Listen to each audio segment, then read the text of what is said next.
আসসালামু আলাইকুম। তো গাইস দেখতে আমি সকাল চলে গেছি আর গাইস আমার আব্বা বাড়িতে গেছে গাইস। আর গাইস দেখতে আমার মিলে চাউল চেক করা লাগে গাইস, সুন্দর ও নি গাইস। তো গাইস দেখতে সুন্দর চাউল বাঁচতেছে গাইস। আর গাইস বাদে গাইস দেখতে বহুত কষ্ট লাগে গাইস। আমরা একদিন আমার আটকাতে গেছিল গাইস গাইস। তো গাইস বিকালে গাইস দেখতে মেঘ পড়তেছে গাইস। আর আমি আম সাথে গেছি হিন্দানা ঠিক আছে গাইস।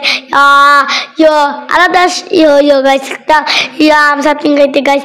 আর মেঘা হাত মিশাইতে খুব ভালো লাগে। আর আমরা গাইস দেখতেছেন কি বল গাইস, আমরা রাজাস মিশা লাগতেছে তারা গরমে না গাইস। তো আমরা কি করবো, আমরা মেঘের মাঝে যাই না গাইস। আর গাইস দেখতে খুব মজা লাগে, আলাদা মজা গাইস। মেঘের মাঝে খাইতে আম সাথে গেছে আম গাইস দেখতে খুব মজা লাগে গাইস। গাইস তাছাড়া গাইস আমার কি বলছি খাইতে ছিল গাইস। আর গাইস দাঁড়া আমার থেকে আম পাতাইছেন গাইস। আর আমার খাইতে খাইতে গাইস আমার দাঁতে হয়ে গেছি। আমার বুদ্ধি থাকি